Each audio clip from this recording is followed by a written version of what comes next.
সেই দৌড়ে আমরা একটু পরাজিত হয়েছি বলা যায়, অথবা আমাদের এই সংগঠনের এই অংশটা আবার ভেঙে এখান থেকে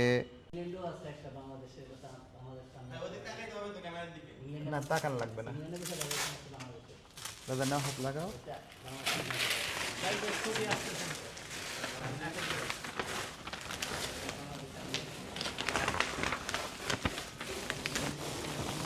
দাঁড়ান,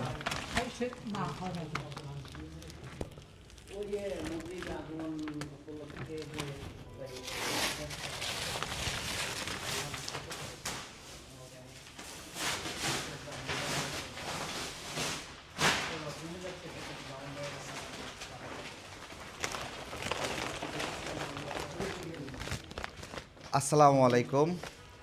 2018 সালের 14ই ফেব্রুয়ারি বাংলাদেশ সাধারণ ছাত্র অধিকার সংরক্ষণ পরিষদ নামের একটি সংগঠন গঠন করার উদ্যোগ নেই পাবলিক লাইব্রেরির সামনে কোটা ব্যবস্থার সংস্কারের জন্য। সেই সংগঠনটি 2018 সালে কোটা সংস্কার আন্দোলনের নেতৃত্ব দেয় এবং পরবর্তীতে সেখান থেকে যুব অধিকার পরিষদ গঠন করি আমরা।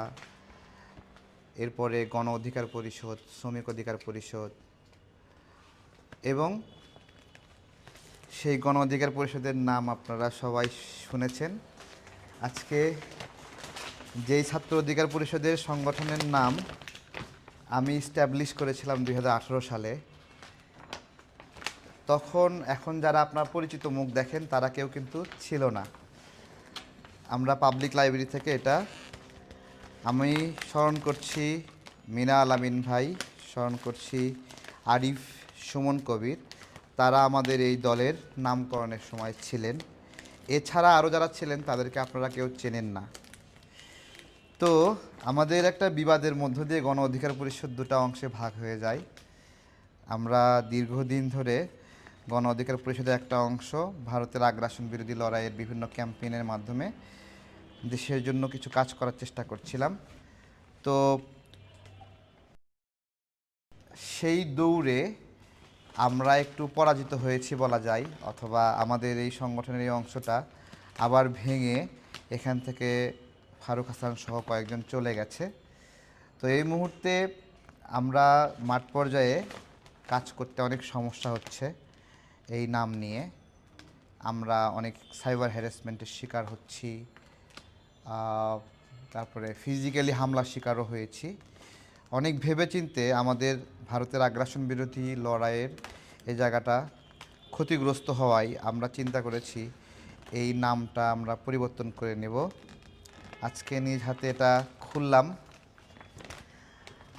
স্মরণ করছি আমাদের ছাত্র অধিকার পরিষদের প্রথম শহীদ কাউসার আহমেদ, আমাদের ভারতের আগ্রাসন বিরোধী লড়াইয়েরও সৈনিক সে, হাফেজ কাউসার। আমরা যে মোদি বিরোধী আন্দোলন করেছিলাম সেই মোদি বিরোধী আন্দোলনের শহীদ কাউসার, তাকে স্মরণ করছি। হ্যাঁ, ব্রাহ্মণবাড়িয়া বাড়ি। আমাদের নতুন দলের নাম আমরা ঠিক করেছি, আমাদের যে সকল সহযোদ্ধা আমরা একসাথে কাজ করছি সেটা হলো আমজনতার দল। সবাই মিলে এই বিষয়ে মতামত দিয়েছে। আমাদের জন্য দোয়া করবেন, আমরা যেন আমাদের ভারতের আগ্রাসন বিরোধী লড়াইয়ের যে জায়গাটা বাধাগ্রস্ত হয়েছে, ক্ষতিগ্রস্ত হয়েছে আমাদের এই দলটা ভেঙে যাওয়াতে, আমরা যেন সেই জায়গাটাতে আবার কাজ করতে পারি। সারা বাংলাদেশে আমাদেরকে কোটি কোটি মানুষ চেনেন, জানেন যে এখন পর্যন্ত আমরা কি উদ্দেশ্য নিয়ে এখানে এক্সিস্ট করছি রাজনীতির মাঠে। আমরা কোনো সামাজিক সংগঠন না, আমরা একটা রাজনৈতিক শক্তি হিসেবে মাঠে থাকতে চাই। এটা কেন, একটা রাজনৈতিক দল হিসেবে কোনো দল যদি ভারতের আগ্রাসনের বিরুদ্ধে লড়াই করে, অপরাপর অন্যান্য সংগঠনগুলো ভারতের আগ্রাসন বিরোধী কর্মসূচি দিতে বাধ্য হয়। সে জায়গা থেকে আমাদেরকে অনেকে পরামর্শ দিয়েছিল এটা সামাজিক সংগঠন হিসেবে আপনারা আন্দোলন আগায় নেন। তো আমরা চিন্তা করেছিলাম একটা সামাজিক সংগঠন ভারতের আগ্রাসনের বিরুদ্ধে লড়াই করলে অন্যান্য সংগঠনের জন্য এটা বাধ্যতামূলক হয় না, রাজনৈতিক দলের জন্য যে তাদেরকেও এটা প্রোগ্রাম করতে হবে। একটা সীমান্তে নাগরিক হত্যা হলে একটা রাজনৈতিক দল যখন প্রোগ্রাম করে চক্ষু লজ্জার জন্য হলেও অন্যান্য রাজনৈতিক দল সেখানে প্রোগ্রাম দিতে বাধ্য হয়। তো এই কারণে আমরা আগ্রাসন বিরোধী এই লড়াইটাকে আমরা রাজনৈতিক শক্তি হিসেবেই রাখতে চাই, রাজনৈতিক দল হিসেবেই রাখতে চাই। আমাদের যে সকল ভাইরা দেশের বিভিন্ন জায়গায় আছেন, আমাদেরকে একটু হেল্প করবেন। আমাদের কমিটিগুলো রেজিস্ট্রেশন করতে হবে, আমাদের বিভিন্ন অঞ্চলে প্রতিনিধিত্বগুলো নিশ্চিত করতে হবে। তো এই আর কি, দোয়া করবেন আমজনতার দলের জন্য। আর গণ অধিকার পরিষদ এই নামটা আমাদের ভালোবাসা, খুলে ফেলেছি, বটায় ফেলছি, খুব খারাপ লাগতেছে এইভাবে বটানোর জন্য, কিন্তু কোনোভাবে রাখতেই তো হবে, এটা তো আর মানে স্মৃতিতে থেকে গেল আর কি। আমি ছাত্র অধিকার পরিষদের একজন উদ্যোক্তা হিসেবে এই দলের শুভকামনা করছি। যারা এখানে কাজ করছেন তাদেরকে বলবো যে আপনারা দেশের জন্য কাজ করবেন। আপনাদের মধ্যে যদি কেউ অন্যায় করে কখনো, সে অন্যায়ের প্রতিবাদ করবেন এবং আপনাদের শুভকামনা। আর আমাদের জন্য আপনারা দোয়া করবেন যেন আমরা দেশের জন্য যে কাজ করছি সেই কাজটা অব্যাহত রাখতে পারি।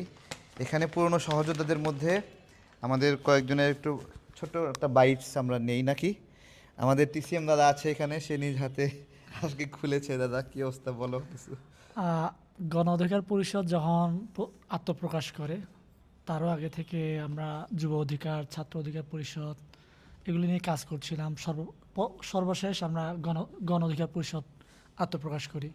আমরা ভালোই রান করছিলাম, কিন্তু আমাদের কিছু লোকের ভুলের কারণে আমরা আসলে সামনে আগাতে পারি নাই। যাক, ভুলের কথা বাদ দিলাম। আমরা নতুন রূপে মাঠে আসব, আপনাদের সামনে হাজির হব এবং এই গণ অধিকার পরিষদকে আগলে রেখে যারা কাজ করে যাবেন, আপনাদের জন্য শুভকামনা রইল, আমাদের জন্য দোয়া করবেন। আমাদের এখানে পুরনো সহযোদ্ধাদের মধ্যে আছে হলো আমাদের জনি আহমেদ জন আছে এখানে, তারপরে এদিকে আমাদের সবুজ ভাই একটু আসেন, ডক্টর এনামুল হক সবুজ ভাই আমাদের মহানগরের এই সময়ের এখনকার আহ্বায়ক গণ অধিকার পরিষদের, এবং উনি আগে ওখানে সিনিয়র ভারপ্রাপ্ত আহ্বায়কও ছিলেন, এক সময় ভারপ্রাপ্ত সদস্য সচিবও ছিলেন ঐক্যবদ্ধ গণ অধিকার পরিষদে। কিছু অনুভূতি ব্যক্ত করবেন? জি শিওর। আসসালামু আলাইকুম সম্মানিত দেশবাসী। আসলে ভারতীয় আগ্রাসনের বিরুদ্ধে আমাদের লড়াইয়ের একটা প্ল্যাটফর্ম এই দেশে চিরন্তনভাবে থাকা দরকার, কারণ যেহেতু আমরা তিন দিকে ভারত বেষ্টিত। সো আমাদের এই একটা ভারতীয় আগ্রাসন বিরোধী প্লাস অপরাপর আগ্রাসনের যত প্রকার আগ্রাসন আছে, যে কোনো পরাশক্তির আগ্রাসনই হোক আর প্রতিবেশী আগ্রাসনই হোক, সর্বপ্রকার আগ্রাসনের বিরুদ্ধে জাতীয় স্বার্থ সংরক্ষণের জন্য একটি দলকে সবসময় রাজপথে থাকতে হবে। আমরা নিজেদেরকে সেই দল হিসেবে ঘোষণা করছি। সবাইকে ধন্যবাদ, সবার সহযোগিতা কামনা করছি। এখানে আমাদের পুরনো সহযোদ্ধাদের মধ্যে আরিফ বিল্লাহ ভাই, আরিফ বিল্লাহ সদস্য সচিব ছিলাম, যুগ্ম সদস্য সচিব ছিলেন, এখন হলো আমাদের দপ্তরের দায়িত্ব পালন করছেন। ভাই কিছু বলেন।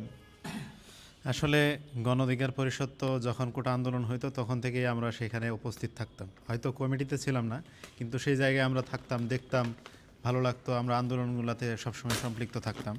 এরপর গণ অধিকার পরিষদ হওয়ার আগে ছাত্র অধিকার পরিষদ হয়, যুব অধিকার পরিষদ হয়, প্রবাসী অধিকার পরিষদ হয়, পেশাজীবী অধিকার পরিষদ হয়। সব কিছু আমাদের চোখের সামনেই আমরা দেখি।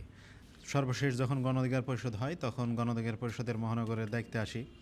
তো ওই জায়গা থেকে এটা আসলে গণ অধিকার পরিষদ আমাদের একটা অনুভূতির জায়গা।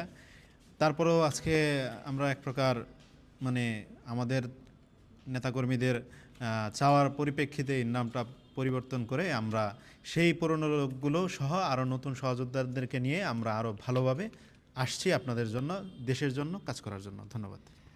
আমাদের এই নামটা আসলে আমরা আমাদের বড় ভাই যারা আছে, শুভাকাঙ্ক্ষী যারা আছে, সবার কাছে বলেছিলাম আমরা নামটা বদলাবো।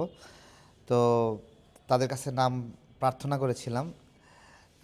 সামাজিকভাবে জনপ্রিয় যে সকল ব্যক্তি রয়েছে, সুধীজন রয়েছে, তো তাদের মধ্য থেকে অনেকগুলো নামের প্রস্তাব এসেছিল।